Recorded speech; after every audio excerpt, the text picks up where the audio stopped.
नमस्कार दोस्तों, decode exam पर मैं शिवम आप सभी का बहुत बहुत स्वागत करता हूं। एक छोटे से ब्रेक के बाद मास्टर फिर हाजिर हो गया है आपकी सेवा में।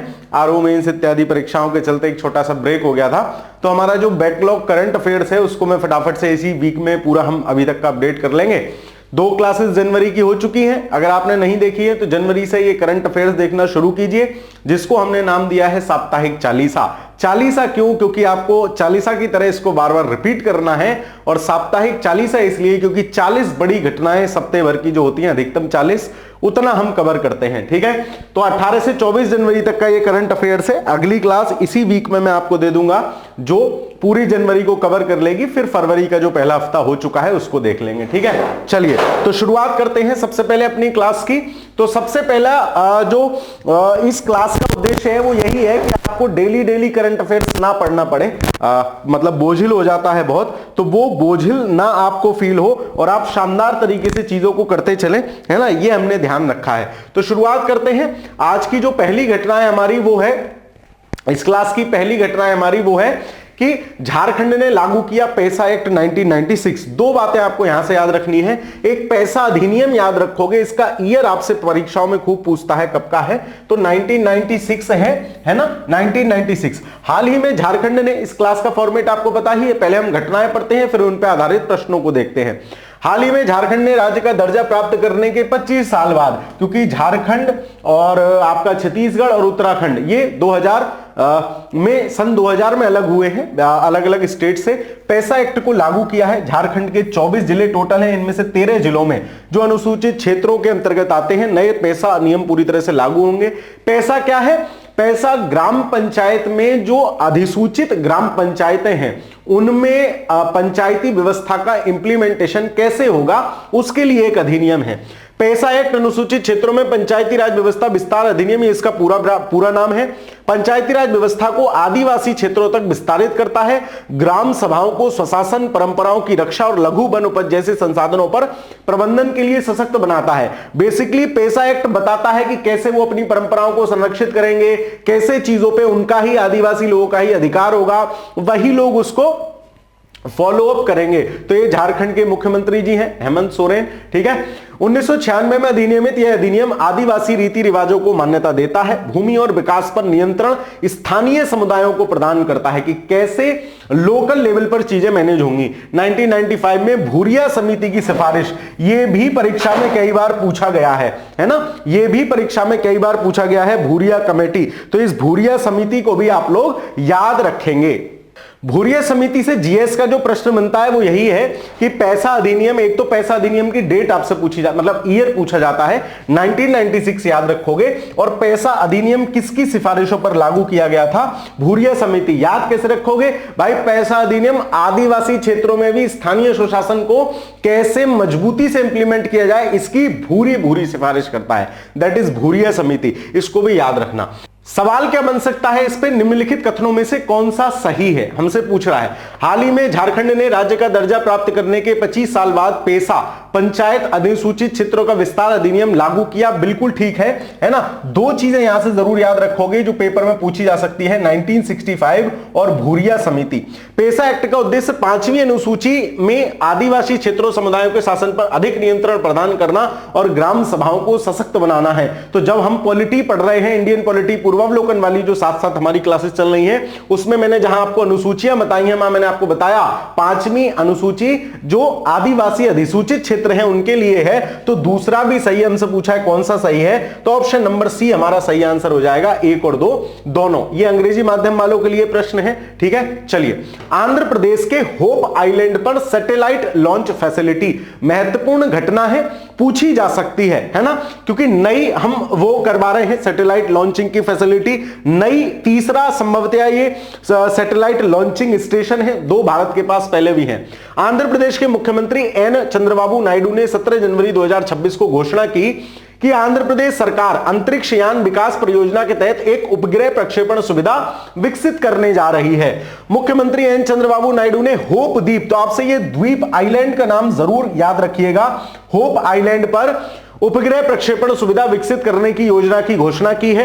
प्रस्तावित उपग्रह प्रक्षेपण सुविधा आंध्र प्रदेश के काकीनाडा खाड़ी है में बंगाल की खाड़ी में गोदावरी नदी के मुहाने पर, तो ये होप आइलैंड से रिलेटेड, जैसे यूपीएससी का क्या टेस्ट है ना, यूपीएससी आपसे ऐसे ही सवाल स्टैटिक बना के पूछ लेती है। तुम्हें लगता है पता नहीं यूपीएससी का सवाल कहां से आ गया, यहां से आया है। ठीक है, चलो, तो गोदावरी नदी के मुहाने पर होप द्वीप बनाई जाएगी। यह भारतीय अंतरिक्ष अनुसंधान संगठन के मुख्य प्रक्षेपण स्थल श्रीहरिकोटा के सतीश धवन अंतरिक्ष केंद्र से 600 किलोमीटर दूर है। मतलब क्या है कि अंतरिक्ष में जो लॉन्चिंग स्टेशन है उनको हम मल्टीफिकेशन करें उनका, ताकि हमको और ज्यादा मात्रा में हम अंतरिक्ष में जो हमारे जो रॉकेट्स हैं उनको प्रक्षेपित कर सकें।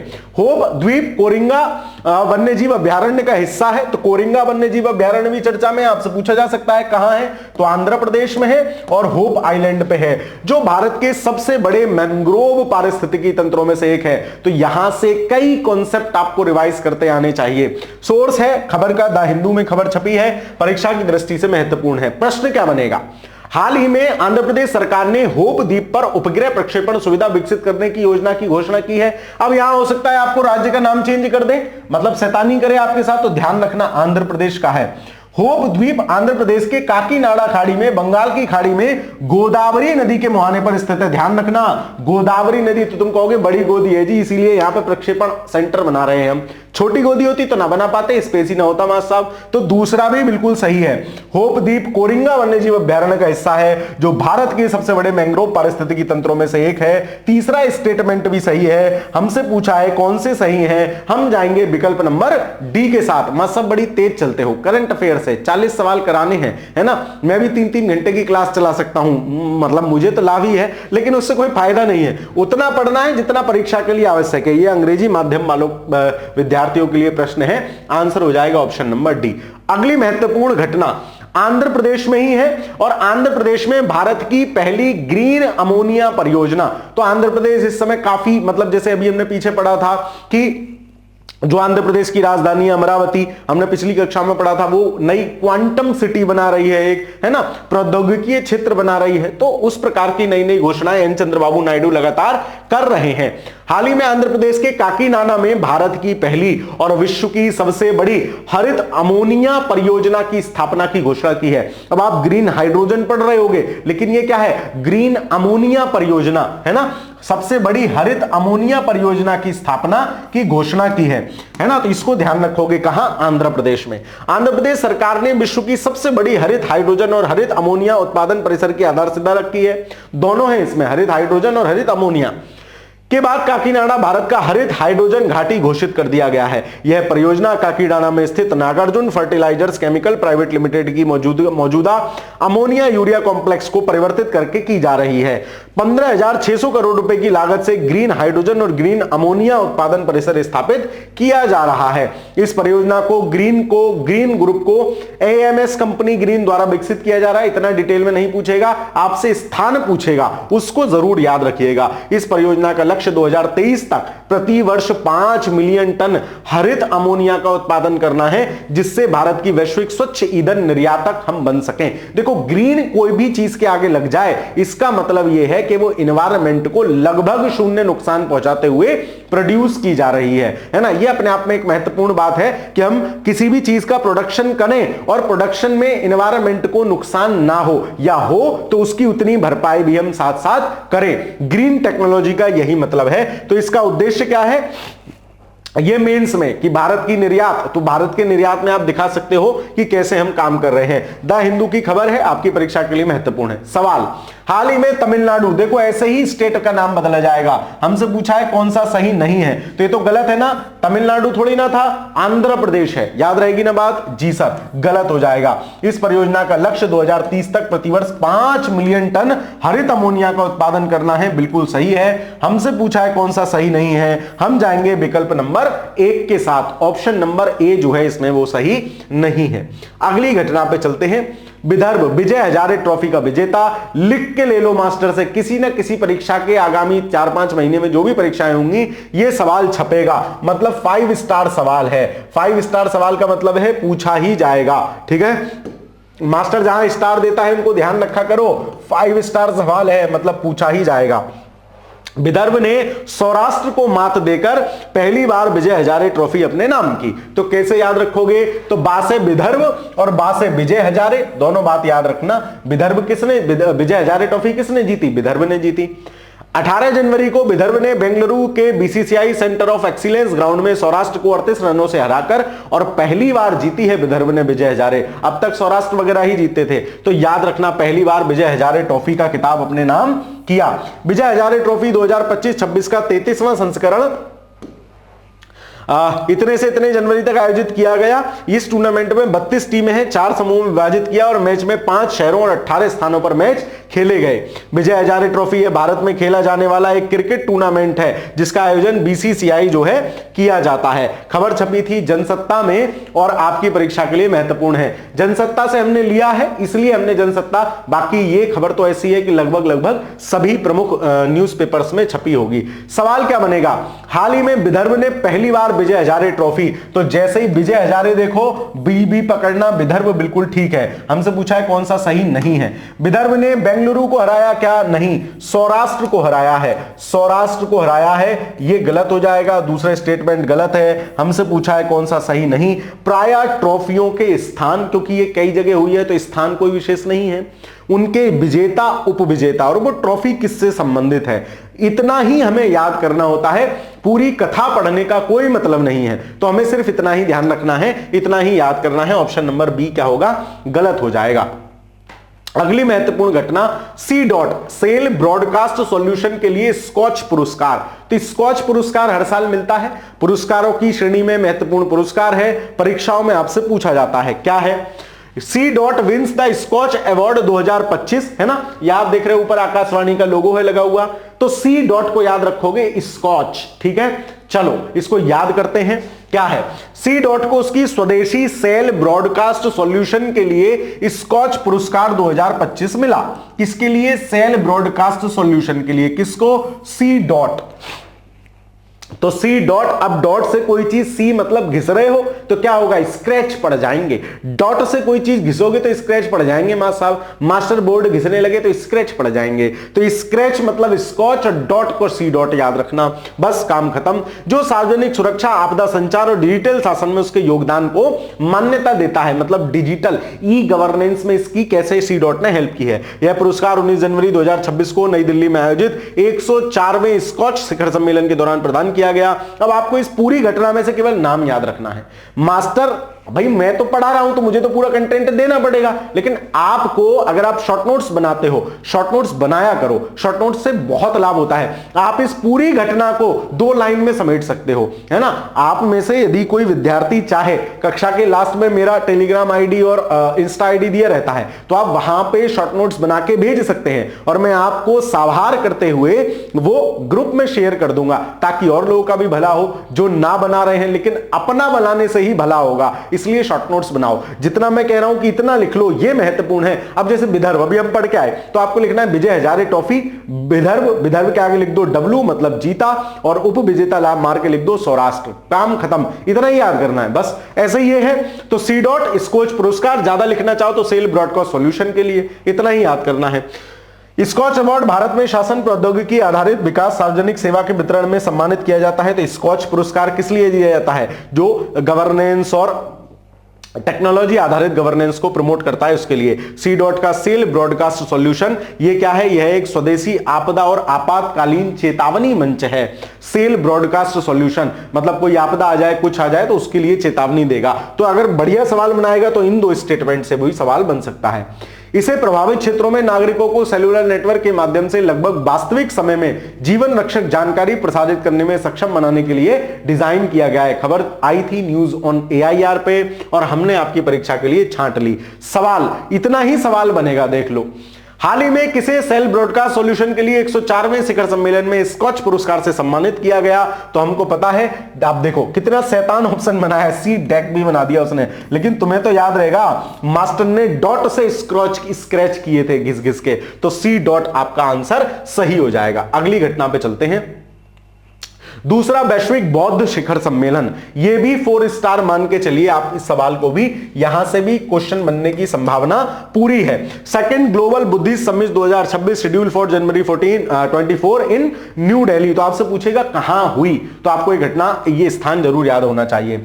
हाल ही में बौद्ध दर्शन को बढ़ावा देने के लिए 24 और 25 जनवरी 2026 को नई दिल्ली के भारत मंडपम में, भारत मंडपम और वो जो है एक और है ना, एक और कौन सा है, देखो नाम ऐसे टंग स्लिप इसको बोलते हैं, स्लिप कर गया है ना, भारत मंडपम और एक और है, हाँ जो भी है, तो वो क्या है, कन्वेंशन सेंटर है। बड़े बड़े, जैसे आपने कहीं विश्वविद्यालय या यूनिवर्सिटियों या कॉलेज में देखे होंगे, छोटे छोटे वो होते हैं जिनमें हम आराम से कोई भी कन्वेंशन कर लेते हैं, कोई भी सम्मेलन कर लेते हैं, वैसे ये बड़े लेवल के हैं। खैर, दूसरे बौद्ध शिखर सम्मेलन का आयोजन हुआ, तो आपको इसमें शॉर्ट नोट्स बनाओगे तो क्या, दूसरा बौद्ध शिखर सम्मेलन डैश मार के लिखोगे नई दिल्ली। जो भी बालक बना के भेजेगा मैं उसके नाम के साथ शेयर कर दूंगा, तो कृपया करके आप बना के भेजे इसका शॉर्ट नोट्स, एक पेपर मुश्किल से नहीं लगेगा, ठीक है। इसका आयोजन भारत सरकार के संस्कृति मंत्रालय के सहयोग से अंतर्राष्ट्रीय बौद्ध परिसंघ द्वारा किया गया, तो संस्कृति मंत्रालय ऑब्वियस है, इस प्रकार की चीजें हैं तो संस्कृति मंत्रालय ही करेगा, कॉमन सेंस से भी आप सोच सकते हो। थीम क्या है, कलेक्टिव विजडम, यूनाइटेड वॉइस और नेचुरल को एग्जिस्टेंस, ये इसकी थीम है। उद्देश्य, आधुनिक विश्व में सामाजिक, राजनीतिक और पर्यावरणीय परिवर्तन तेजी से हो रहे हैं, जिसके परिणाम स्वरूप करुणा, ज्ञान, सद्भाव और शाश्वत बौद्ध मूल्यों को उजागर करना और सामाजिक शांति, नैतिक नेतृत्व, पर्यावरण और कल्याण के संदर्भ में उनकी प्रासंगिकता का पता लगाना। खबर छपी थी पीआईबी पे, आपकी परीक्षा के लिए महत्वपूर्ण है। सवाल क्या बनेगा, कौन सा सही है। हाल ही में बौद्ध दर्शन को बढ़ावा देने के लिए 24-25 जनवरी को नई दिल्ली में, बिल्कुल ठीक है, स्थान हमें याद रखना है, बिल्कुल ठीक है। भारत सरकार का संस्कृति मंत्रालय और अंतर्राष्ट्रीय बौद्ध संघ का सहयोग से इसका आयोजन किया गया, बिल्कुल ठीक है। अंतर्राष्ट्रीय बौद्ध परिसंघ भारत सरकार के संस्कृति मंत्रालय के अधीन नई दिल्ली स्थित एक वैश्विक बौद्ध संगठन है। अब बताओ, दो चीजें समझो, जैसे हमसे पूछा है अंतरराष्ट्रीय बौद्ध संगठन भारत सरकार के संस्कृति मंत्रालय के अधीन नई दिल्ली स्थित एक वैश्विक बौद्ध संगठन है, ये भी स्टेटमेंट आप याद रखना, यद्यपि हमारी घटना में नहीं था लेकिन महत्वपूर्ण है, तो आंसर क्या हो जाएगा, डी। तो इसमें से सभी इस प्रश्न के सही उत्तर हैं, ऑप्शन नंबर डी। आगे चलते हैं, भारत की पहली खुले समुद्र में समुद्री मछली पालन परियोजना। अब देखो, जितना ये भारत का पहला, किसी राज्य का पहला हो, महत्वपूर्ण हो, जैसे अमोनिया वाला देख के आए अभी, आंध्र प्रदेश के काकीनाडा खाड़ी में है, महत्वपूर्ण है, पहला है। ऐसे ही यहां पहली क्या है, open sea marine fish farming project launch in Andaman and Nicobar island, तो हमें यही अंडमान निकोबार आइलैंड याद रखने हैं, इस बात को ध्यान रखना। इसमें से भी जितना जरूरी है सिर्फ उतना क्रिप्स मैं बता रहा हूं, शॉर्ट नोट्स क्लास के साथ बनाते चलना, बहुत मदद मिलेगी मित्र। हाल ही में डॉक्टर जितेंद्र सिंह ने अंडमान सागर में नॉर्थ बे पर, कहां, अंडमान सागर में नॉर्थ बे पर भारत की पहली खुले समुद्र की समुद्री मछली पालन परियोजना का शुभारंभ किया। यह परियोजना भारत में ब्लू इकोनॉमी, जब भी मैं ब्लू इकोनॉमी की बात करूंगा तो मुख्यतः मछली पालन या समुद्री क्षेत्र से जो भी उत्पादन होता है वो से जुड़ी महत्वाकांक्षाओं को साकार करने की दिशा में महत्वपूर्ण कदम है, जिसका उद्देश्य देश के विशाल महासागरीय संसाधनों का आर्थिक क्षमता का उपयोग करना है। महासागरीय रिसोर्सेज जो हैं, ओशियनिक रिसोर्सेज जो हैं, उनका कैसे यूज हम प्रोडक्शन में कर सकते हैं, यह महत्वपूर्ण है। इस परियोजना का कार्यान्वयन पृथ्वी विज्ञान मंत्रालय करेगा और राष्ट्रीय महासागर प्रौद्योगिकी संस्थान एवं अंडमान निकोबार केंद्र शासित प्रदेश प्रशासन द्वारा किया जाएगा। कहां है, अंडमान सागर में है, इस बात को आप ध्यान रखेंगे।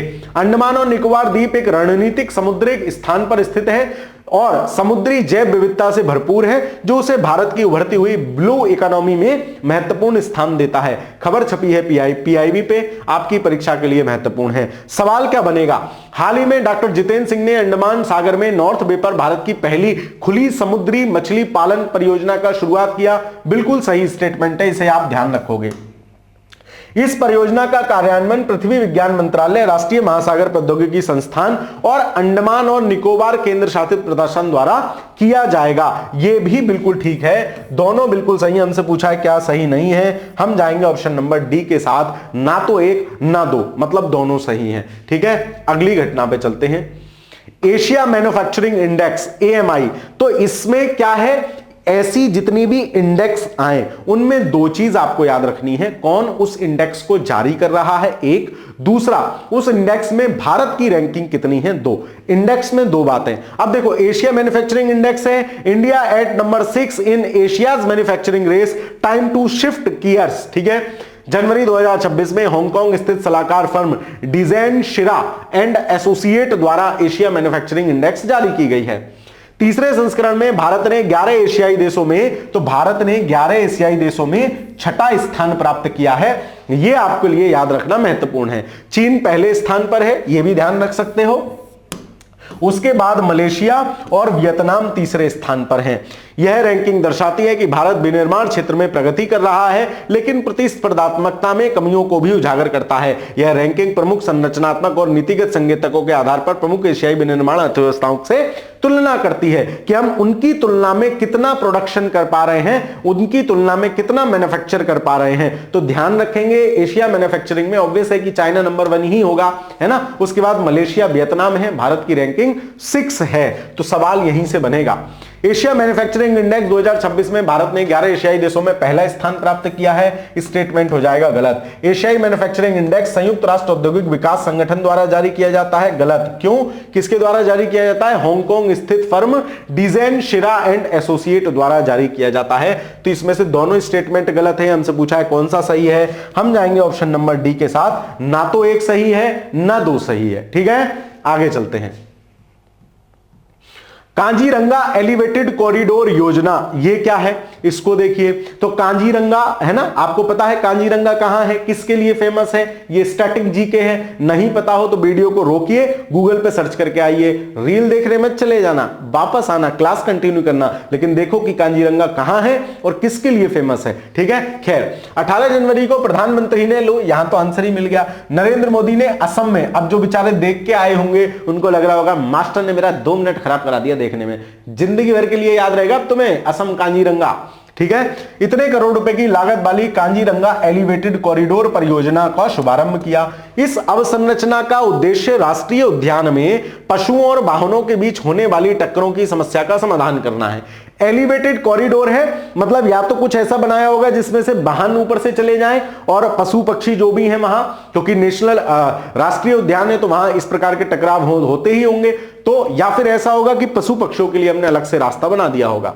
इस परियोजना में 35 किलोमीटर का एलिवेटेड कॉरिडोर और 21 किलोमीटर का बाईपास और 30 किलोमीटर के राजमार्ग को 2 लेन से 4 लेन तक चौड़ा करना शामिल है। इस एलिवेटेड कॉरिडोर का उद्देश्य कांजीरंगा राष्ट्रीय उद्यान के भीतर वन्य जीवों पर मानव निर्मित अवसंरचना के प्रभाव को कम करना है और ताकि उनका भी जीवन अच्छे से चले और हमारा भी अच्छे से हो। सोर्स है खबर का द हिंदू। सवाल क्या बनेगा? निम्नलिखित कथनों में से कौन सा सही है? 18 जनवरी को प्रधानमंत्री ने, तो आपसे पूछ लेगा एलिवेटेड। अब ये 3 स्टार क्वेश्चन है, इसके आने की संभावना बहुत ज्यादा नहीं है, 3 स्टार है, लेकिन है ठीक है। तो यहां से करंट से बेसिक बन जाएगा सवाल कि कांजीरंगा राष्ट्रीय उद्यान कहां है और किस चीज के लिए फेमस है। बता देता हूं, एक सिंग वाले गैंडे के लिए। सवाल क्या बनेगा? 18 जनवरी को प्रधानमंत्री ने 7,000 लगभग 6,957 करोड़ रुपए की लागत से अरुणाचल प्रदेश में कांजीरंगा एलिवेटेड कॉरिडोर की आधारशिला रखी। अब देखो सवाल करंट अफेयर्स का है, लेकिन अगर तुम्हें बेसिक्स पता है कि कांजीरंगा राष्ट्रीय उद्यान कहां है, सर असम में है ना कि अरुणाचल प्रदेश में, तुम तो इसको गलत कर सकते हो, अरुणाचल में है ही नहीं। इस परियोजना में 35 किलोमीटर का एलिवेटेड कॉरिडोर, ये आपसे नहीं पूछा जाएगा, स्टेटमेंट बढ़ाने के लिए सवाल है, फिलहाल ये ठीक है। इस एलिवेटेड कॉरिडोर का उद्देश्य कांजीरंगा राष्ट्रीय उद्यान के भीतर वन्य जीवों पर मानव निर्मित अवसंरचना के प्रभाव को कम करना है। बिल्कुल ठीक है। कौन सा सही है? 2 और 3 सही हो जाएंगे, पहला गलत हो जाएगा। अब देखो जैसे ही, अब मान लो तुम्हें नहीं भी पता सवाल कैसे किए जाते हैं, पकड़ो पैटर्न को, क्योंकि यही यूपीएससी का पैटर्न है, यही यूपीपीसीएस का पैटर्न है। सवाल बनाने में बहुत समय लगता है इस प्रकार के कंटेंट को। जैसे ही तुम्हें पता चला, तुम्हें यह घटना ना भी पता हो, लेकिन अरुणाचल प्रदेश में कांजीरंगा नहीं है, ये तुम स्टैटिक जीके से बात जानते हो, एनवायरमेंट से बात जानते हो। तुमने जैसे ही इसको क्रॉस किया, पहला ऑप्शन गया, दूसरा गया, चौथा गया, बचा सी, केवल सी ही बचा, तो तुम्हें सी लगा देना है, बात खत्म हो गई। ऐसे सवाल भी पकड़ने हैं। अब कुछ को लग सकता है करंट अफेयर्स तो टफ आया था, अरे हलवा करंट अफेयर्स था अगर ये सवाल आएगा तो। ठीक है, चलो। पंजाब कृषि विश्वविद्यालय ब्रिक्स नेटवर्क विश्वविद्यालय में औपचारिक रूप से शामिल, क्या मैटर है समझते हैं। लुधियाना स्थित पंजाब कृषि विश्वविद्यालय को सतत कृषि और खाद्य सुरक्षा के विषयगत क्षेत्र में ब्रिक्स नेटवर्क विश्वविद्यालय में औपचारिक रूप से शामिल कर लिया है। आपसे पूछेगा कौन सा विश्वविद्यालय ब्रिक्स नेटवर्क में शामिल हुआ, तो आपको यह बात याद रखनी है, पंजाब कृषि विश्वविद्यालय। पंजाब कृषि विश्वविद्यालय कहां है? लुधियाना। देश का एकमात्र राज्य कृषि विश्वविद्यालय है जिसे इस नेटवर्क में चुना गया है। इसे इस विषय क्षेत्र में भारतीय कृषि अनुसंधान संस्थान दिल्ली राष्ट्रीय श्रेणी के संस्थान का प्रतिनिधित्व करता है। मतलब कृषि विश्वविद्यालयों में सबसे जो सुप्रीम बॉडी है या सुप्रीम इंस्टीट्यूट है वो कौन सा है? भारतीय कृषि अनुसंधान संस्थान।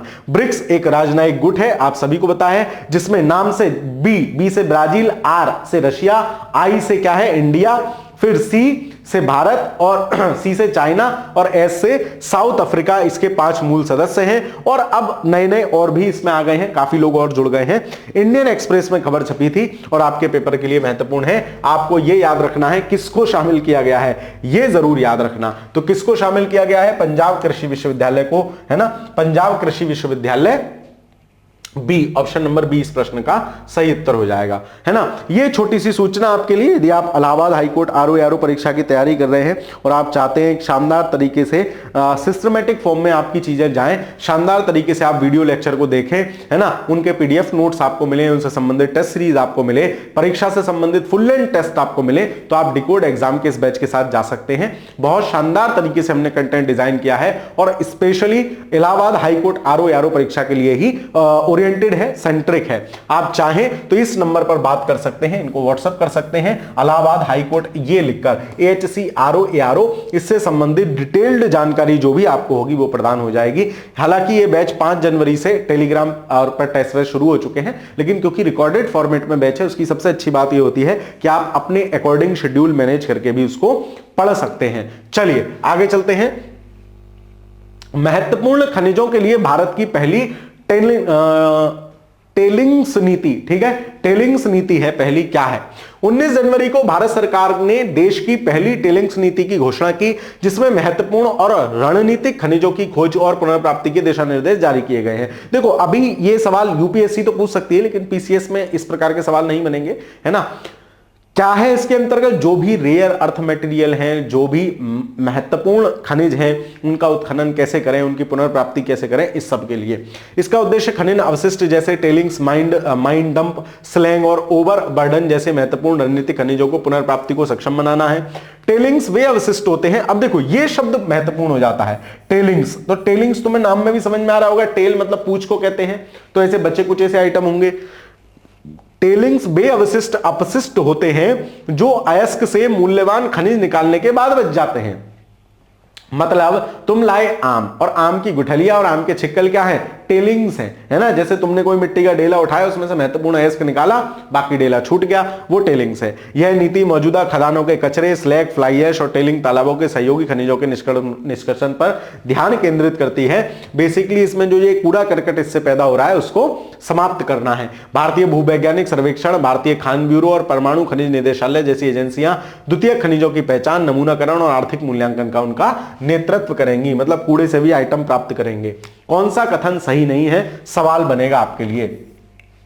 हाल ही में भारत सरकार ने देश की पहली टेलिंग्स नीति की घोषणा की है, जिसमें सबसे महत्वपूर्ण और रणनीतिक खनिजों की खोज और पुनर्प्राप्ति के लिए दिशा निर्देश जारी किए गए हैं। इसमें कोई दिक्कत वाली बात नहीं है, बिल्कुल ठीक है। अयस्क से मूल्यवान खनिजों के निष्कर्षण के बाद बचे हुए अपशिष्ट पदार्थ को टेलिंग्स कहा जाता है। यह शब्द कोई ना पूछेगा तो यूपीएससी जरूर पूछ लेगा। उसके लिए इस प्रकार के शब्द बहुत महत्वपूर्ण होते हैं। वो चाहता है कि मास्टर ऐसा सवाल बना देगा, यो थारा भाई जोगिंदर ऐसा सवाल बना देगा, किसी ने सोची ना होगी, तो वैसा ही मास्टर करते हैं, ठीक है। खैर हम में पूछा है कौन सा सही नहीं है, तो हम जाएंगे ऑप्शन नंबर डी के साथ, ना तो 1 ना 2। क्यों? क्योंकि दोनों हमारे लिए सही है। भारत में लोकतंत्र और चुनाव प्रबंधन पर अंतर्राष्ट्रीय सम्मेलन। भाई सबसे बड़ा लोकतंत्र है। मोदी जी कह रहे हैं कि 100 करोड़ वोटर हैं इस देश में, जिसमें से 60 से 70 करोड़ लोगों ने वोट डाले, और हमने इतना बड़ा चुनाव का प्रबंधन किया जितना कई बड़े देशों की जनसंख्या नहीं है। पूरे यूरोप महाद्वीप की इतनी जनसंख्या नहीं जितने हमारे यहां वोटर वोट डाल दिए। तो इतना बड़ा अगर मैनेजमेंट कोई कर रहा है तो अपने आप में बड़ी महत्वपूर्ण बात हो जाती है। उससे रिलेटेड सम्मेलन हुआ, भारत अंतरराष्ट्रीय लोकतंत्र और निर्वाचन प्रबंधन सम्मेलन 2026। कहां हुआ है? भारत मंडपम नई दिल्ली में हुआ है। तो आप स्थान जरूर याद रखोगे इसका। हाल ही में भारत निर्वाचन आयोग नई दिल्ली में, तो स्थान जरूर याद रखोगे। लोकतंत्र और चुनाव प्रबंधन पर पहले भारतीय अंतरराष्ट्रीय सम्मेलन पहली बार हुआ है, इसलिए महत्वपूर्ण भी है। IICDEM 2026 लोकतंत्र और चुनाव प्रबंधन के क्षेत्र में भारत द्वारा आयोजित अपनी तरह का सबसे बड़ा पहला वैश्विक सम्मेलन है। इसका आयोजन भारतीय निर्वाचन आयोग के तत्वावधान में India international institute of democracy and election management IIIDEM द्वारा किया गया है। इस सम्मेलन का उद्देश्य चुनाव प्रबंधन और लोकतांत्रिक शासन में ज्ञान, सर्वोत्तम प्रथाओं, नवाचारों को साझा करने के लिए एक मंच प्रदान करना है। लोगों को सिखाना है भाई इलेक्शन कैसे हो गए, हमारे दौरे आजा, हम सिखा देंगे। तो उनको इलेक्शन का प्रोसेस सिखाना है और इलेक्शन के प्रोसेस सिखाने से हम फिर आगे प्रॉफिट गेन वेन का भी सोच सकेंगे। भाई पैसा दो तब सिखाएंगे। IIIDEM भारत के चुनाव आयोग को समर्पित प्रशिक्षण, शैक्षणिक और संसाधन विभाग है। PIB पे खबर छपी है, सरकारी वेबसाइट पे, इसलिए महत्वपूर्ण भी है। आपकी दृष्टि से स्थान महत्वपूर्ण है। हाल ही में भारतीय निर्वाचन आयोग द्वारा नई दिल्ली में एक सम्मेलन का आयोजन किया गया। बिल्कुल ठीक है, हमसे सही ही पूछे गए हैं। इसका आयोजन भारतीय निर्वाचन आयोग के तत्वावधान में India international institute of democracy and election management द्वारा किया गया।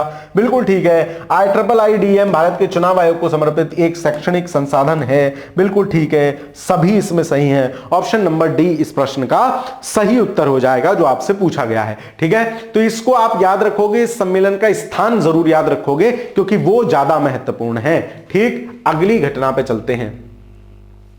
बी, 1 मिनट, 20 का आंसर क्यों है? 2 और 3। हाल ही में भारतीय निर्वाचन आयोग द्वारा नई दिल्ली में लोकतंत्र चुनाव प्रबंधन पर दूसरे, देखो यहां गलती है, ये पहले है और दूसरे दे रखा है, तो इसको ध्यान रखोगे भाई, दूसरा नहीं है पहला है। कभी कभी ऐसी सिली मिस्टेक भी आपसे हो जाती हैं, तो 2 और 3 सही होंगे, ऑप्शन नंबर बी ना कि डी। ठीक है, इस बात को जरूर याद रखोगे। और क्वेश्चन मास्टर ने बनाया है तो कुछ सोच समझ के बनाया होगा, इसी प्रकार की चीजें होंगी। क्या सर आप अपना बनाया हुआ सवाल भी भूल जाते हो? दुनिया भूलती है, मैं तो भूल ही जाऊंगा। ओडिशा भारत का पहला राज्यव्यापी क्रोनिक किडनी रोग रजिस्ट्री, ये क्या है, इसका स्थान क्या है, इसको देख लेते हैं। उतना महत्वपूर्ण नहीं है लेकिन हाँ ठीक है। ओडिशा व्यापक क्रोनिक किडनी डिजीज, एक कोई डिजीज का नाम है, रजिस्ट्री स्थापित करने वाला पहला भारतीय राज्य बन गया है। तो पहला बना है इसलिए महत्वपूर्ण है, यही लाइन आपकी इसके लिए महत्वपूर्ण है। 31 मार्च तक शुरू करने की योजना है। इस पहल का उद्देश्य रोग की व्यापकता, कारणों और प्रगति पर नजर रखने के लिए केंद्रीकृत डिजिटल डेटाबेस बनाना है। इस रजिस्ट्री का उद्देश्य दीर्घकालिक किडनी रोग से संबंधित डेटा एकत्र करना और उसका विश्लेषण करना है। क्रोनिक किडनी रोग एक प्रमुख गैर संक्रामक रोग है और यह रजिस्ट्री क्रोनिक किडनी रोग के प्रमुख क्षेत्रों की पहचान करने में सुविधा प्रदान करेगी, शीघ्र निदान करेगा। तो आप स्थान याद रखना, स्टेट याद रखना, पहली बार कर रहा है इसलिए महत्वपूर्ण है। 3 स्टार प्रकार का सवाल है, टाइम्स ऑफ इंडिया में खबर छपी है। कौन सा सही नहीं है? हाल ही में उत्तर प्रदेश है क्या? ना सर, स्थान बार बार बोले हैं, याद रखना ओडिशा, गलत हो जाएगा। इस रजिस्ट्री का उद्देश्य दीर्घकालिक किडनी रोग की व्यापकता, कारणों और प्रगति से संबंधित डेटा एकत्र करना है, दूसरा सही है। कौन सा सही नहीं है? ऑप्शन नंबर ए हो जाएगा जो सही नहीं है। ठीक है, चलिए आगे चलते हैं।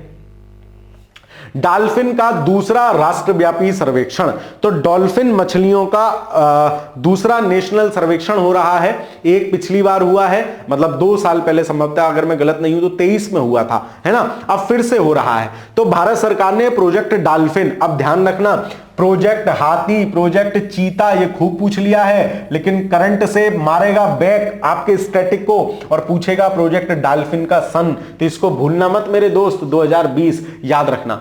उत्तर प्रदेश के बिजनौर से, तो ये महत्वपूर्ण है क्योंकि यूपी स्पेशल की भी है और इसको आप 5 स्टार मान के चलो, सवाल आपसे पूछा ही जाएगा। ठीक है, बिजनौर से नदी और मोहाना क्षेत्र से, कहां से? बिजनौर से डॉल्फिन का दूसरा राष्ट्रव्यापी सर्वेक्षण शुरू किया है। यह सर्वेक्षण प्रोजेक्ट डॉल्फिन के अंतर्गत आयोजित किया गया है। अभी आगे आने वाले हफ्तों में भी हम इसको पढ़ेंगे, कितनी डॉल्फिन कहां पाई गई, कैसे हुआ, ये सब भी देखेंगे। यह 2 चरणों का वैज्ञानिक सर्वेक्षण गंगा, सिंधु, ब्रह्मपुत्र नदी प्रणालियों, अब देखो 3 नदियां हैं इसमें, गंगा, सिंधु, ब्रह्मपुत्र नदी, तो कंफ्यूज आपको यहीं से करेगा, कुछ और नदी दे देगा।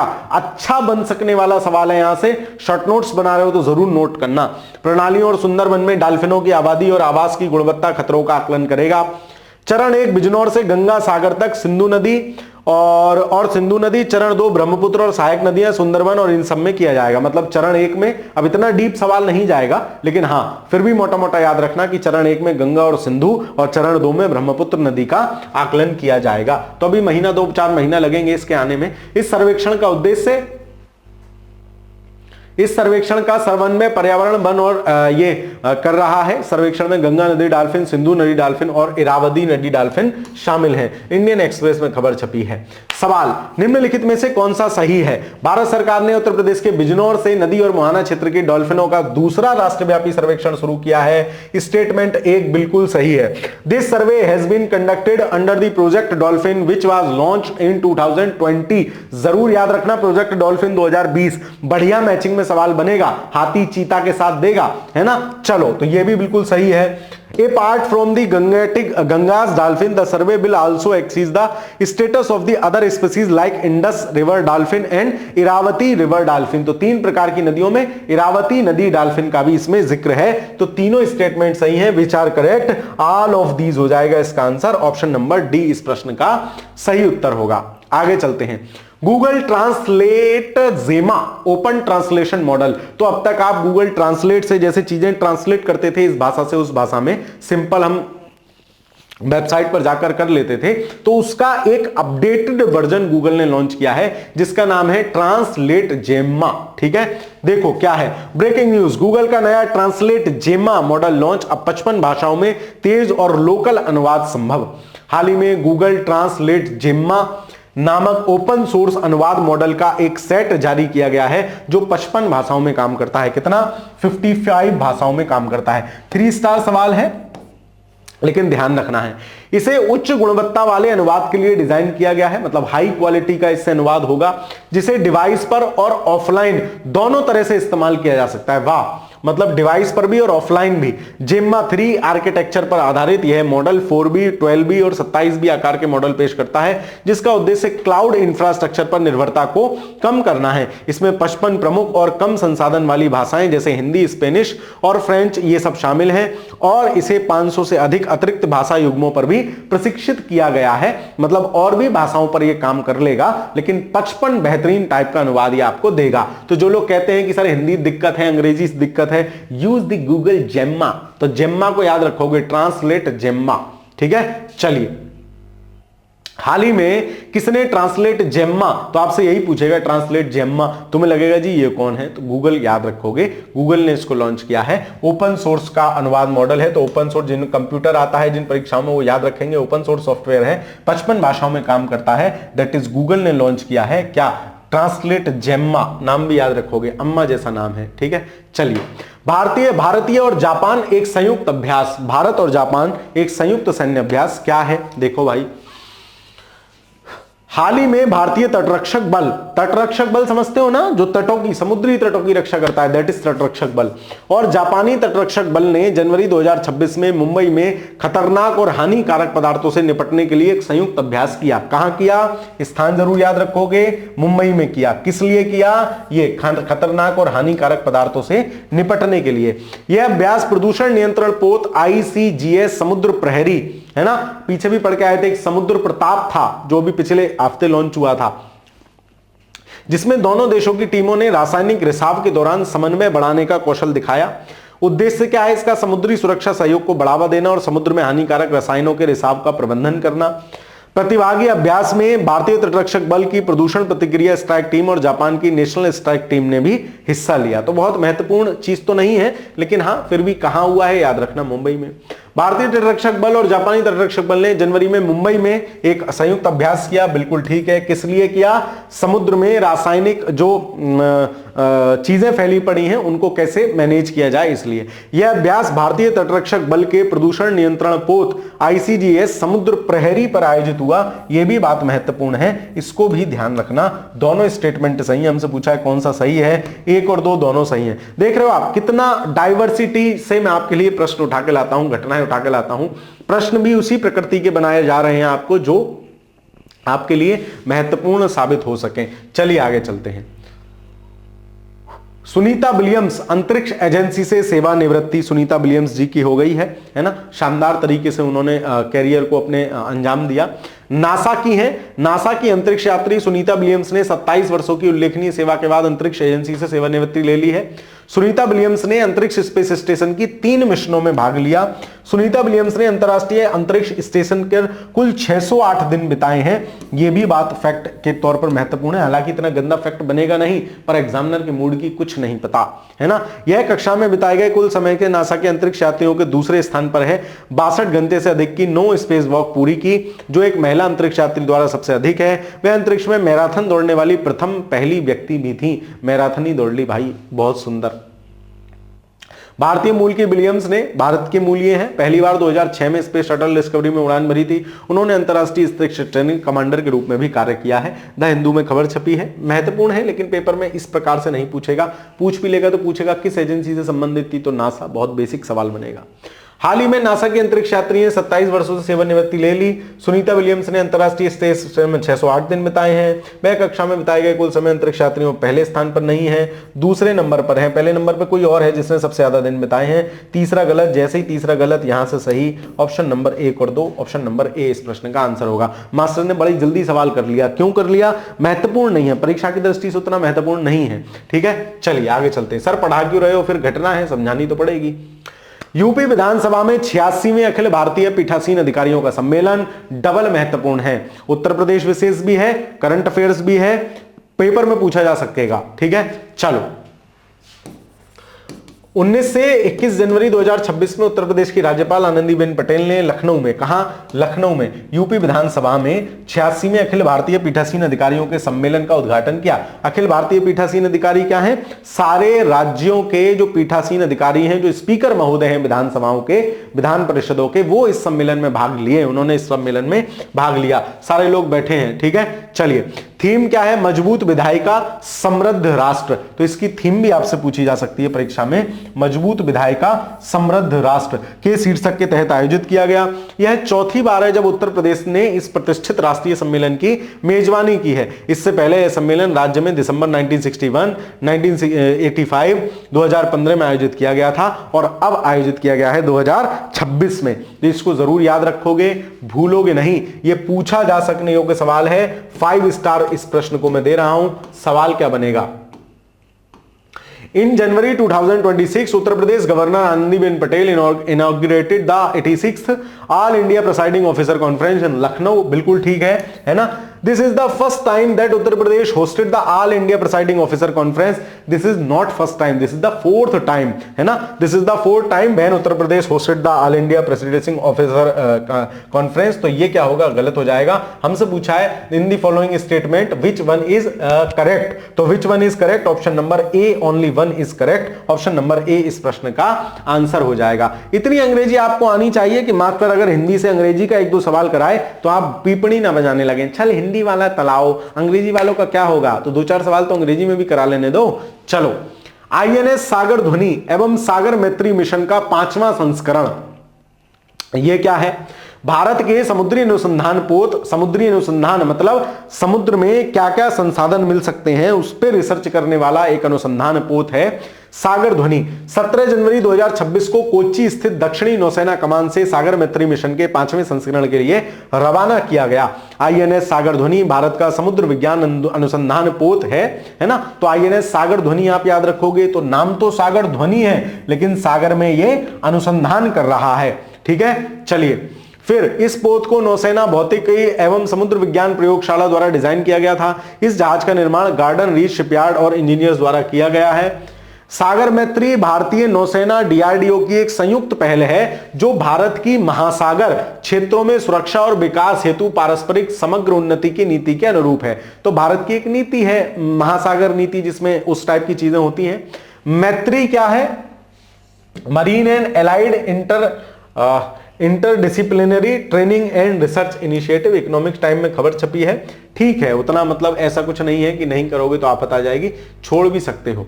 17 जनवरी को कौन सा सही नहीं है? 17 जनवरी को सागर मैत्री पहल के तहत 5वें संस्करण के लिए सागर ध्वनि को कोच्चि से, बिल्कुल ठीक है। आईएनएस सागर ध्वनि, तो ये सागर ध्वनि जरूर याद रखोगे, भारत का समुद्र विज्ञान अनुसंधान पोत है, बिल्कुल ठीक है। सागर मैत्री भारतीय नौसेना और डीआरडीओ का संयुक्त कार्यक्रम है, ये भी बिल्कुल ठीक है। तीनों स्टेटमेंट सही। हमसे पूछा है कौन सा सही नहीं है? अच्छा, ऑप्शन नंबर डी हो जाएगा, इनमें से कोई नहीं, क्योंकि ये सारे स्टेटमेंट सही हैं। आगे चलते हैं। मोर देन 50% तो क्लास हमने कर ली है। इलैया राजा को प्रतिष्ठित पद्म पानी पुरस्कार? भाई साहब पूछा जाएगा पेपर में, 5 स्टार सवाल है, 5 स्टार क्वेश्चन है, पेपर में पूछा जाएगा। इलैया राजा, दिग्गज संगीतकार इलैया राजा, ये हैं इलैया राजा चचा, पद्म पानी पुरस्कार से होंगे सम्मानित। ये क्या है?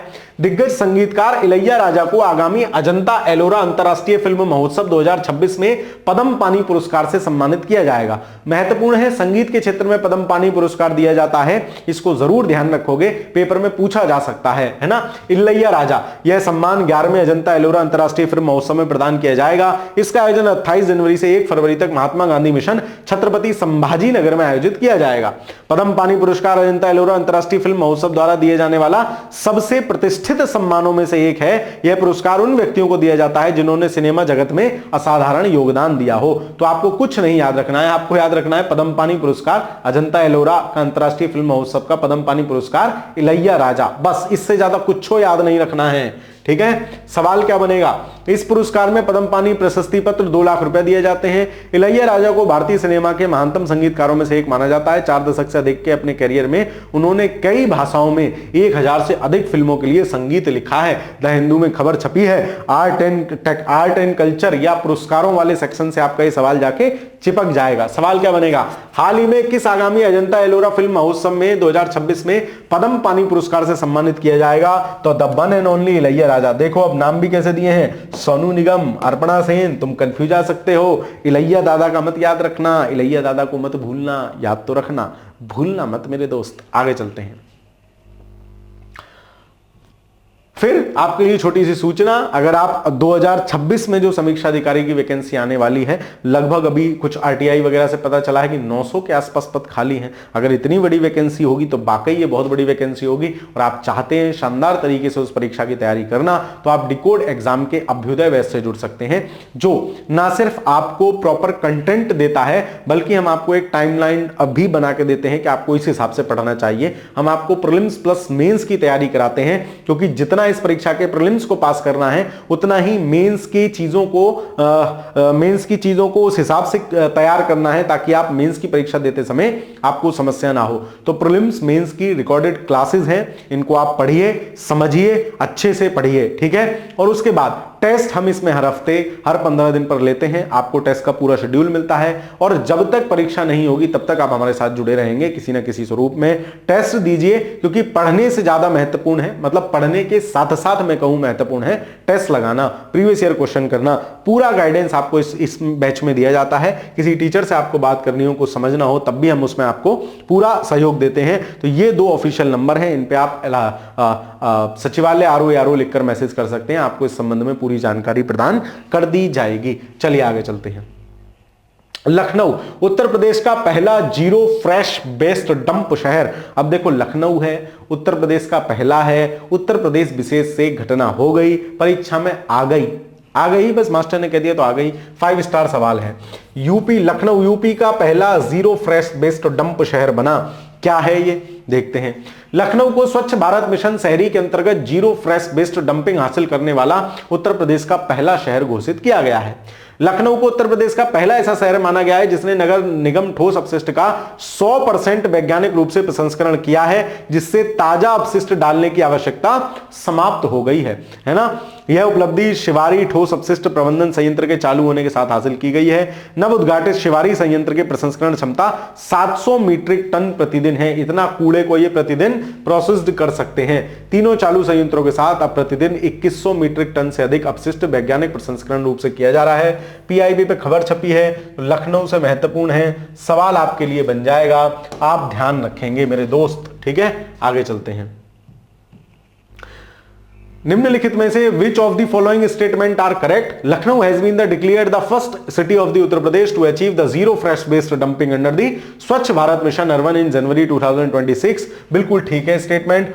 More than 2100 metric tons of the waste now being scientifically processed every day in Lucknow, ये भी बिल्कुल ठीक है। 2100 मीट्रिक टन का प्रोसेस कर रहे हैं, दोनों सही हैं। Both 1 and 2, option number C इस प्रश्न का सही उत्तर होगा। ओके, अगला सवाल हम हिंदी में ही कराएंगे। ग्लोबल सेफ्टी इंडेक्स 100% लिख लो, 100% पेपर में पूछा जाएगा ये सवाल किसी ना किसी परीक्षा में। ग्लोबल सेफ्टी इंडेक्स किसने जारी की, पहले नंबर पे कौन है, और भारत के किसी शहर की रैंकिंग होगी तो उसको देख लेंगे।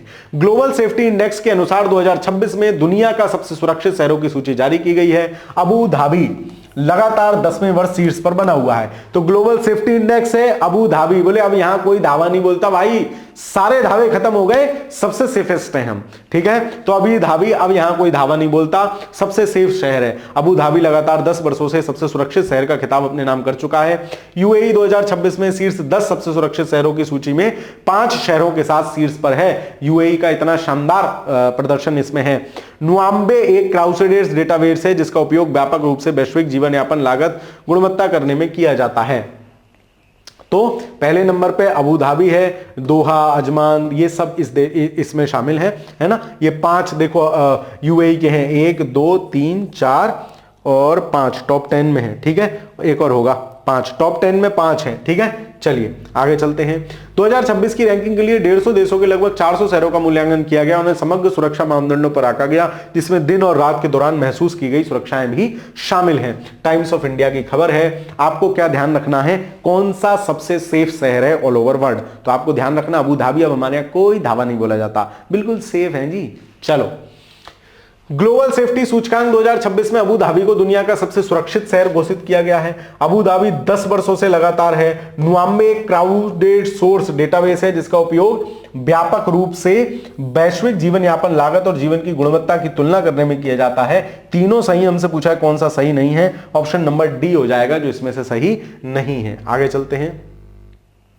भारत की पहली एकीकृत निजी उपग्रह निर्माण सुविधा, देखो तीसरा उपग्रह लॉन्चिंग स्टेशन हम कहां बना रहे थे, होप आइलैंड पे बना रहे थे आंध्र प्रदेश के। ये क्या है, पहली एकीकृत निजी उपग्रह निर्माण सुविधा, मतलब कोई निजी कंपनी उपग्रह बनाएगी, है ना, उसका पूरा प्रोडक्शन हाउस बनेगा। कहां बन रहा है, 24 जनवरी को गुजरात के साणंद में पालमन नारो की नींव रखी गई। यह भारत का पहला निजी सैटेलाइट फैक्ट्री है, टाटा और वो सब मिलकर बना रहे हैं। गुजरात के साणंद जिले के खोराज में, तो गुजरात का साणंद आप याद रखना, सानंद या साणंद ये वाला नाम ही मिलता है कहीं कहीं।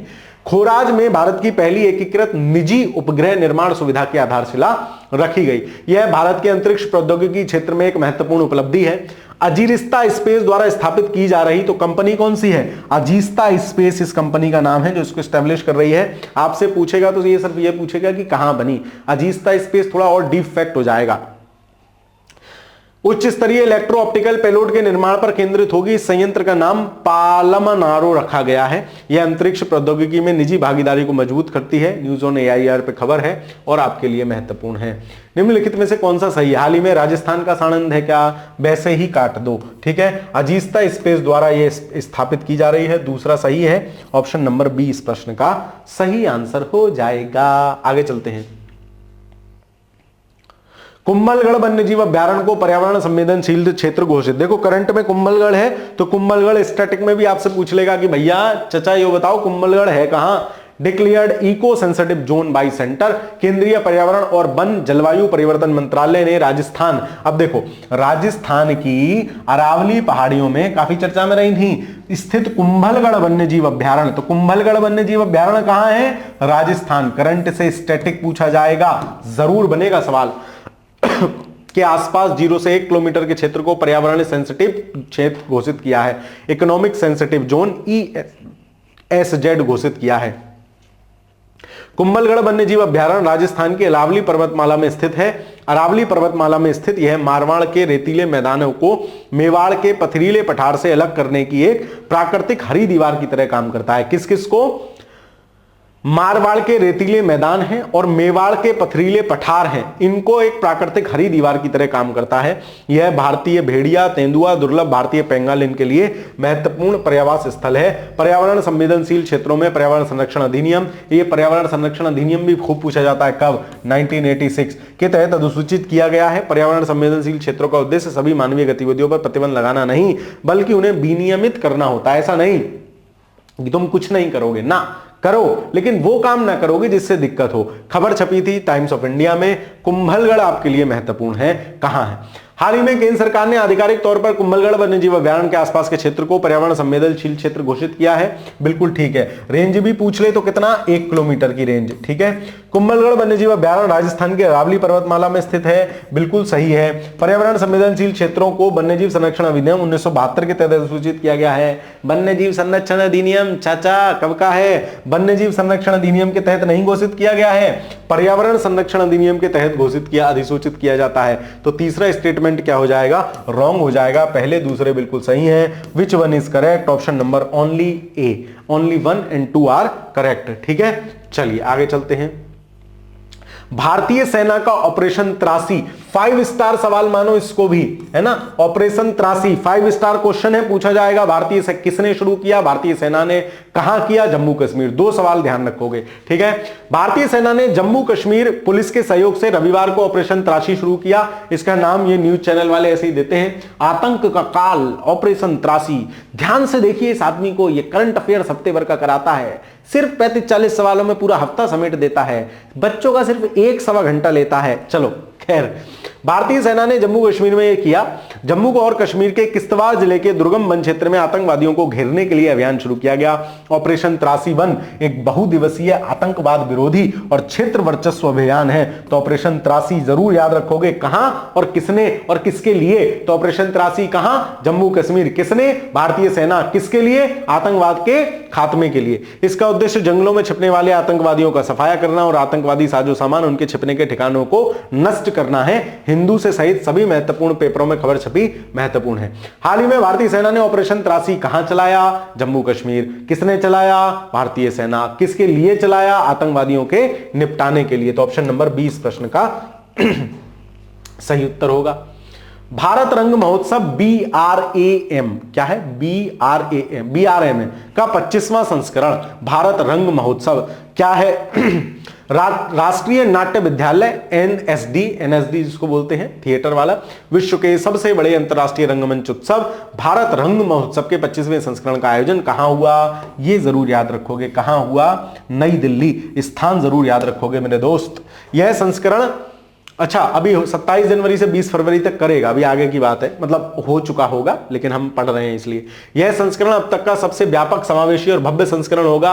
इस ऐतिहासिक संस्करण के तहत भारत रंग महोत्सव से देश भर में 40 से अधिक स्थानों पर आयोजित किया जाएगा। तो आप अगर गूगल पे देखोगे तो बहुत जगह दिख जाएगा, लगभग हर स्टेट की राजधानी में यह हुआ है, लेकिन NSD ने शुरू किया है नई दिल्ली। तो यह भी ध्यान रखोगे, किसने? NSD, है ना, NSD ने शुरू किया है। इसके साथ ही सातों महाद्वीप के कम से कम एक देश की नाट्य प्रस्तुतियां भी इसमें शामिल की जाएंगी, जिससे इस महोत्सव की वैश्विक पहुंच और सांस्कृतिक प्रभाव का मजबूत होगा। इसको बोलते हैं कल्चरल डिप्लोमेसी, कि हम तुम्हारी कल्चर को अपने यहां प्रमोट करके तुम्हारे मन में एक सॉफ्ट कॉर्नर बना लेंगे बाबू, है ना, मतलब देश से कह रहे हैं। चलो ध्यान रखो, आगे चलते हैं। महोत्सव के दौरान कुल 277 भारतीय प्रस्तुतियां ये सब की जाएंगी और 12 अंतरराष्ट्रीय प्रस्तुतियां दिखाई जाएंगी। ये प्रस्तुतियां 228 भारतीय और विदेशी भाषाओं में, बोलियों में होंगी, जो भाषाई विविधता के मामले में भी भारतीय रंग महोत्सव को दुनिया के सबसे बड़े थिएटर फेस्टिवल बनाती है। PIB पे खबर छपी थी। तो क्या है कि सबसे बड़ा थिएटर फेस्टिवल है, आप इस बात से अंदाजा लगा सकते हो 228 भाषाओं में साथ ही साथ उसका ट्रांसलेशन हो रहा होगा। ठीक है, चलिए। राष्ट्रीय नाट्य NSD ने 27 जनवरी से 20 फरवरी तक भारतीय रंग महोत्सव का आयोजन नई दिल्ली में किया। यह विश्व का सबसे बड़ा थिएटर उत्सव है। भारत में 40 स्थानों पर इतनी प्रदर्शनियां करेगा। बिल्कुल ठीक है, कौन सा सही नहीं है? ना तो एक ना दो, क्योंकि दोनों सही है। तो आप क्या याद रखोगे? भारतीय रंग महोत्सव में किसने किया है? NSD ने किया, NSD ने किया है। दूसरा किस लिए किया है? तो कल्चरल डिप्लोमेसी का एक पार्ट है। और कहां? नई दिल्ली। ये बातें आप इसमें से याद रखोगे। ऑप्शन नंबर D इस प्रश्न का सही उत्तर हो जाएगा। अगला सवाल पे चलें? जी सर, चल दीजिए। तेलंगाना सरकार विश्व स्वास्थ्य सम्मेलन दावोस 2026 में $3 ट्रिलियन की अर्थव्यवस्था के लक्ष्य को बढ़ावा देगी। यो रे भाई तेलंगाना के बब्बा मुख्यमंत्री। क्या है? ठीक है, 2 स्टार इस खबर को मानो, उतना महत्वपूर्ण नहीं है लेकिन देख लेते हैं क्या है। हाल ही में दावोस में आयोजित विश्व आर्थिक मंच, है ना, विश्व आर्थिक मंच के सम्मेलन 2026 में, तो विश्व आर्थिक मंच का सम्मेलन कहां हुआ?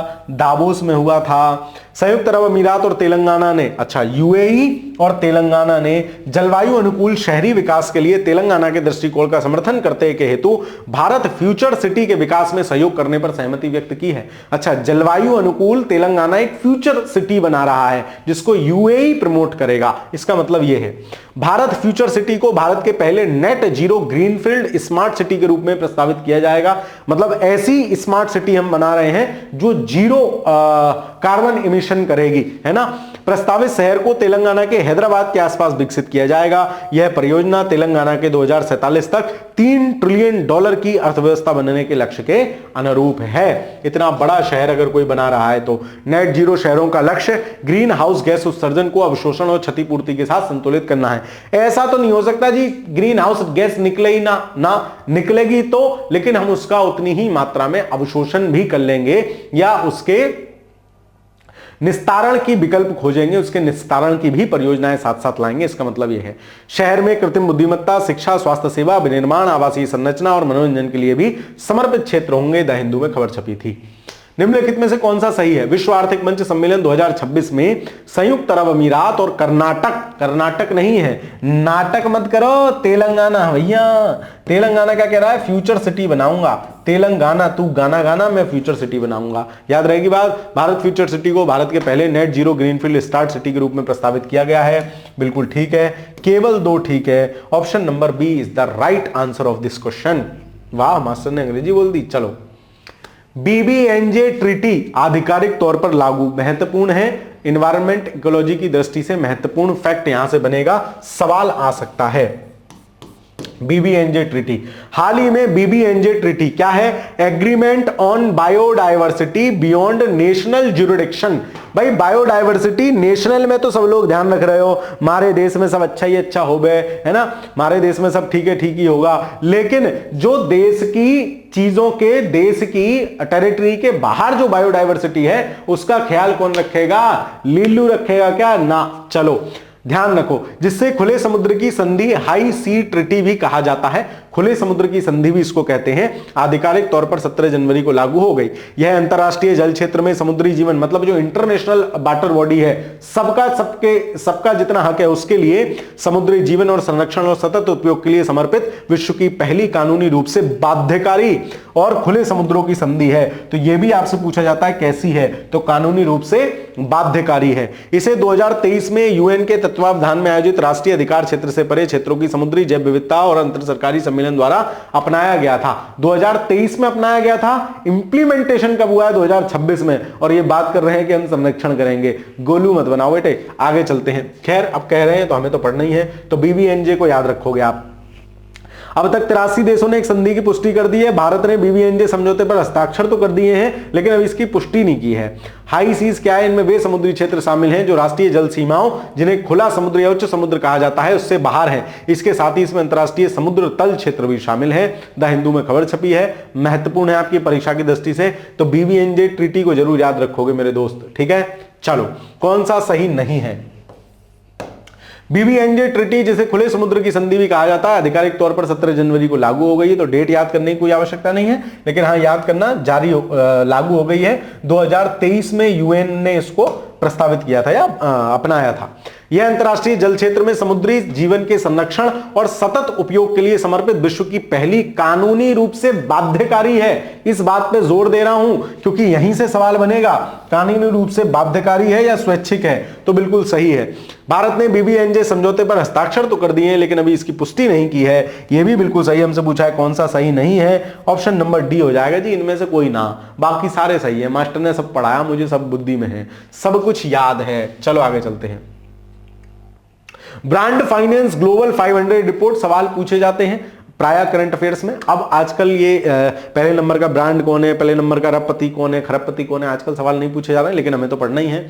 ये भारत का है, तो भारत का पहले नंबर पे कौन है? The one and only Tata. दूसरे नंबर पे इन्फोसिस है। खैर, ब्रांड फाइनेंस लेकिन वैश्विक स्तर पे कौन है? ब्रांड फाइनेंस ग्लोबल 500 2025 रिपोर्ट के अनुसार एप्पल $1 बिलियन मूल्यांकन के साथ दुनिया के सबसे मूल्यवान ब्रांड के रूप में अपना दबदबा बरकरार रखा है। एप्पल, हाँ वही कटा हुआ सेब। चलो, एप्पल नंबर 1 है।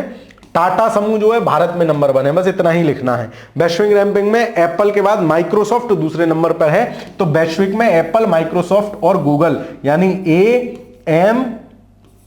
AMG ये वैश्विक रूप से है, और भारत में क्या है TIH मतलब टाटा, इंफोसिस और HDFC है ना। ब्रांड फाइनेंस ग्लोबल की रिपोर्ट के अनुसार शीर्ष 5 भारतीय ब्रांड में Tata, Infosys, HDFC, life insurance corporation LIC और रिलायंस ग्रुप हैं। LIC सबसे तेजी से बढ़ने वाले भारतीय ब्रांड के रूप में उभरा है, जीवन के साथ भी जिंदगी के बाद भी LIC। चलो आगे चलते हैं।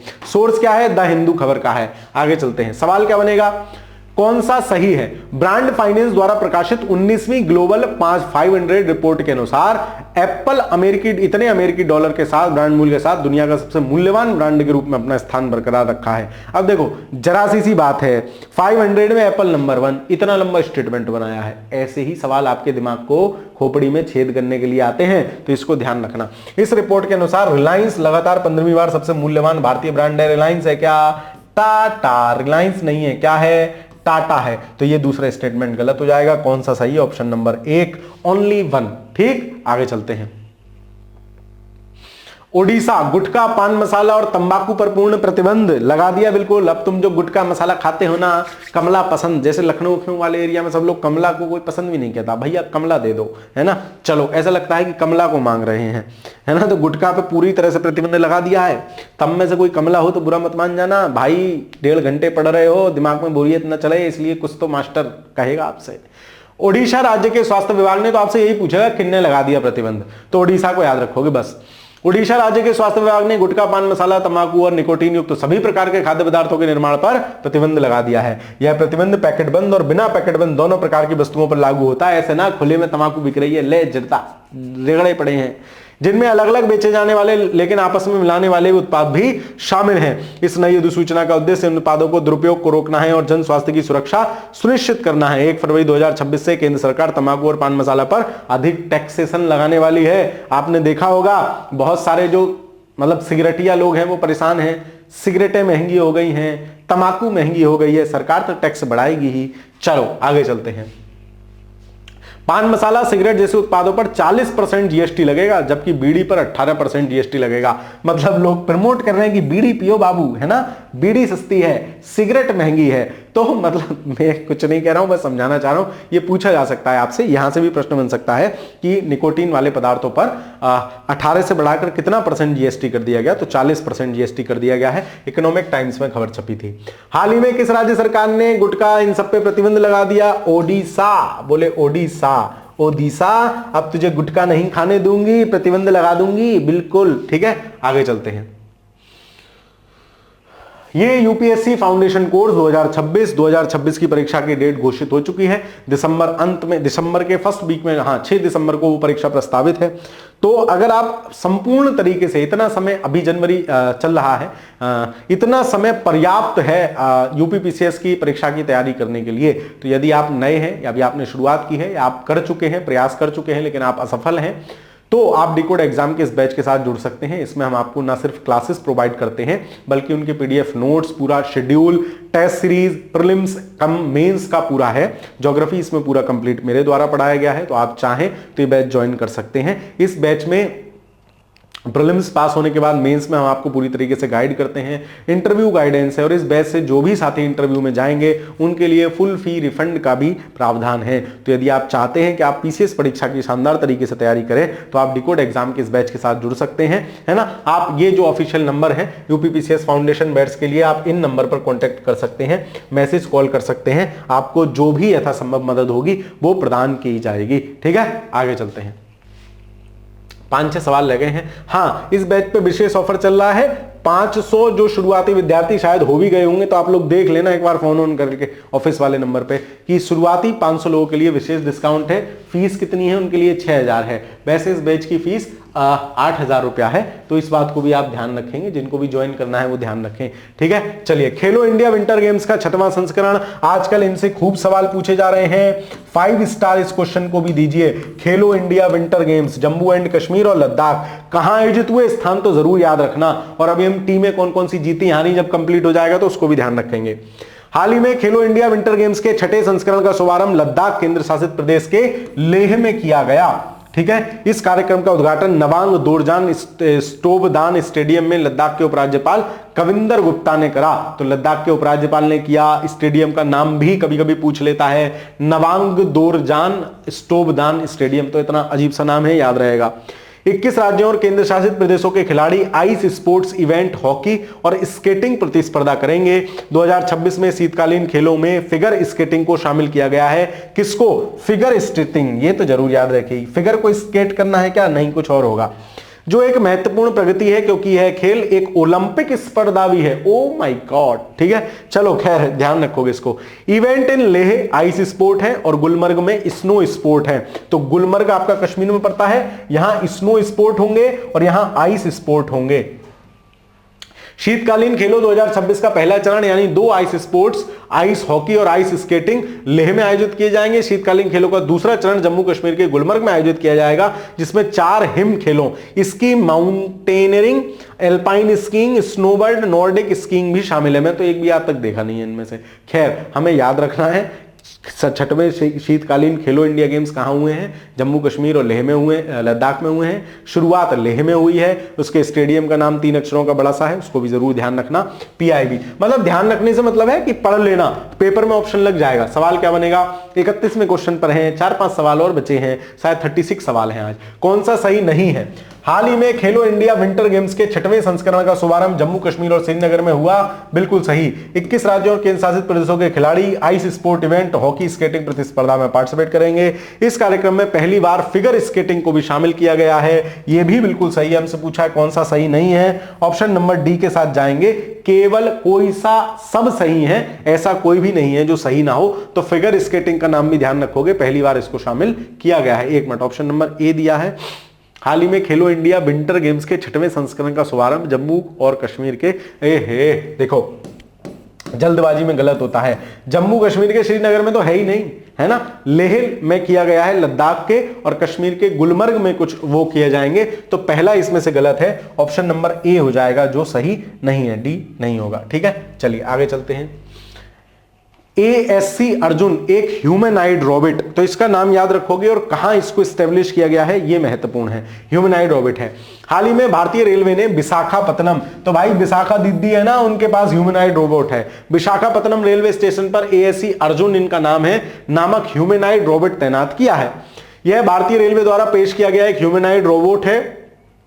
इसका संपूर्ण डिजाइन और विकास विशाखापत्तनम में स्वदेशी तकनीक का उपयोग करके किया गया है और भारतीय रेलवे के नेटवर्क में अपनी तरह का पहला प्रकार का रोबोट है। यह रोबोट घुसपैठ का पता लगाने, भीड़ भाड़ को नियंत्रित करने के लिए फेस रिकॉग्निशन सिस्टम और AI आधारित भीड़ विश्लेषण का भी उपयोग करता है। यह यात्रियों की सहायता और सुरक्षा जागरूकता को बढ़ावा देने के लिए अंग्रेजी, हिंदी और तेलुगु में स्वचालित सार्वजनिक घोषणाएं भी कर सकेगा। देख लो, रोबोट बताएगा, नमस्कार, गाड़ी संख्या 42315 जो फलानी जगह से चलकर ढिमाकी जगह तक जाएगी, प्लेटफॉर्म नंबर 4 पर आने की संभावना है। ठीक है, तो इसको ध्यान रखोगे। सोर्स PIB है खबर का।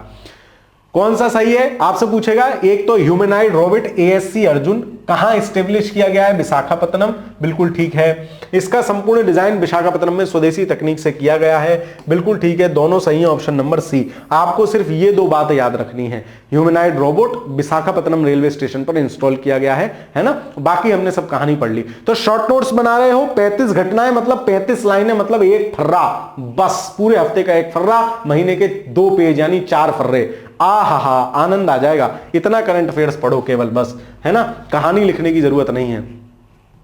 चलो भैया आगे चले। Yes sir. राष्ट्रपति भवन में ग्रंथ कुटीर का उद्घाटन, ये 4 लोग खड़े हैं, ग्रंथ कुटीर खुली है ना। भारतीय शास्त्रीय भाषाओं के ग्रंथ कुटीर का उद्घाटन क्या है? हाल ही में राष्ट्रपति द्रौपदी मुर्मू ने राष्ट्रपति भवन में ग्रंथ कुटीर का उद्घाटन किया। इस कुटीर में लगभग 50 पांडुलिपियों मतलब जो मूल ग्रंथ हैं और 11 भारतीय शास्त्रीय भाषाओं में 2300 पुस्तक का संग्रह है। 2300 पुस्तकें हैं। इस संग्रह में महाकाव्य, दर्शन शास्त्र, भाषा विज्ञान, इतिहास, शासन विज्ञान, भक्ति साहित्य जैसे विषय की एक विस्तृत श्रृंखला के साथ साथ इन भाषा में भारत का संविधान भी शामिल है। मतलब विभिन्न भाषाओं में भारत का कॉन्स्टिट्यूशन है।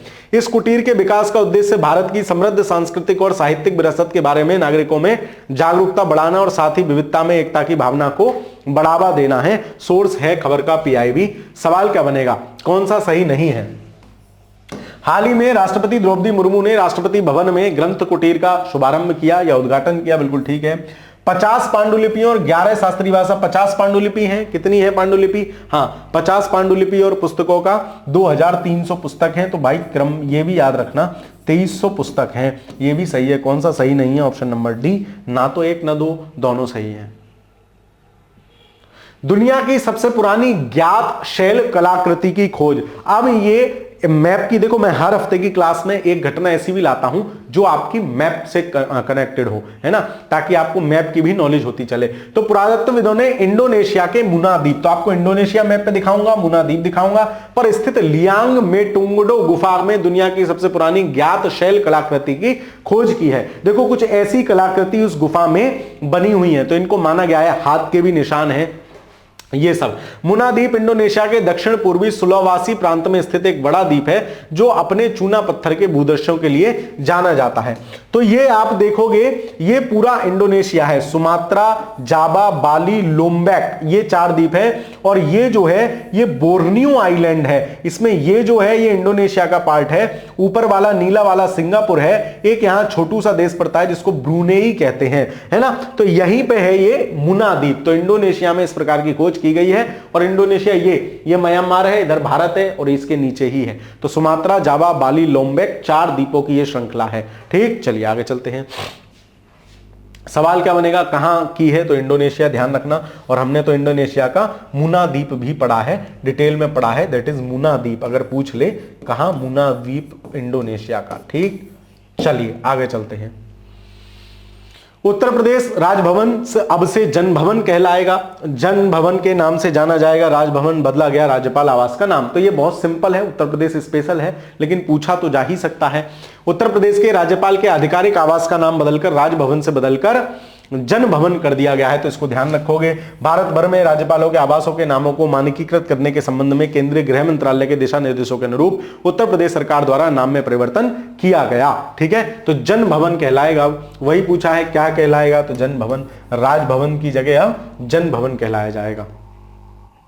धारीदार बाघ तितली चंडीगढ़ राज्य की तितली घोषित, क्या है इसको भी समझ लो। एनवायरमेंट की घटना है, 4 स्टार इसको मानो, पूछी जा सकने योग्य सवाल है। Striped tiger butterfly declare the state butterfly of Chandigarh. राज्य वन्यजीव बोर्ड ने केंद्र शासित प्रदेश प्रशासक गुलाब चंद कटारिया की अध्यक्षता में हुई बैठक में धारीदार बाघ तितली को चंडीगढ़ की राज्य तितली घोषित किया है। तो आपसे पूछा जा सकता है हाल ही में किसकी तितली या फिर तितली का नाम चंडीगढ़ देके। यह निर्णय केंद्र शासित प्रदेश में जैव विविधता संरक्षण और वन्य जीवों के बारे में जन जागरूकता को बढ़ावा देने के लिए बोर्ड के प्रयासों के तहत किया गया है। इस तितली का चयन ऑनलाइन सार्वजनिक मतदान प्रक्रिया के माध्यम से किया गया, जिसमें उसे कुल वोटों का लगभग 54% लोग ये चाहते हैं कि इस तितली को ही भैया हमारी तितली घोषित कर दो।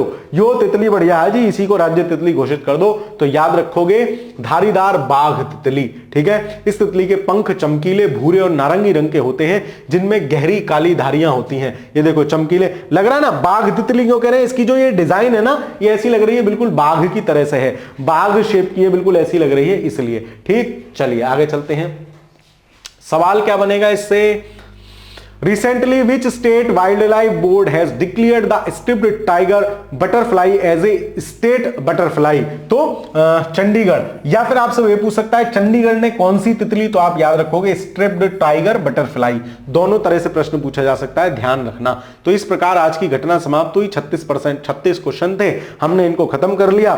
ये मास्टर के कुछ सोशल मीडिया लिंक है, कुछ समझाना चाहते हैं, कुछ कहना चाहते हैं, अपनी बात बताना चाहते हैं, कुछ पूछना चाहते हैं। ठीक है, तो आप इन पर कॉन्टेक्ट कर सकते हैं। इंस्टाग्राम पे @शिवम SHB27, टेलीग्राम पे भी आप मुझे मैसेज कर सकते हैं, सेम टेलीग्राम आईडी भी है @शिवम SHB27। आप इसको सीधे सर्च करेंगे तो सीधे मेरी आईडी तक पहुंच जाएंगे, या तो टेलीग्राम पे या इंस्टाग्राम पे आप मुझे मैसेज कर सकते हैं। फेसबुक पर शिवम वार्षण नाम से मेरे अकाउंट है, आप चाहें तो फॉलो कर सकते हैं और अपने समस्याओं का निस्तारण प्राप्त कर सकते हैं। अगली क्लास में मिलेंगे, है ना। तब तक के लिए अगर आप चैनल पर नए हो तो चैनल को सब्सक्राइब कर लीजिएगा और इस वीडियो को अपने दोस्त सखा मित्र मंडलियों के साथ साझा अवश्य कर दीजिएगा, है ना। वीडियो कैसी लगी कमेंट कर दिया करो, वीडियो को शेयर कर दिया करो। करंट अफेयर्स पढ़ने का इससे अच्छा तरीका नहीं हो सकता है। एक हफ्ते में आपको 1 से सवा घंटा देना है और पूरे हफ्ते का करंट अफेयर्स तैयार हो जाता है। हाँ, यदि आप शॉर्ट नोट्स और बनाते हैं तो बहुत शानदार तरीके से आप इस करंट अफेयर्स को यूटिलाइज यूटिलाइज कर पाएंगे, इस साप्ताहिक चालीसा को यूटिलाइज कर पाएंगे। मैं आपसे विदा लेता हूं, अगली वीडियो में मिलूंगा। तब तक के लिए पढ़ते रहिए, खुश रहिए, धन्यवाद।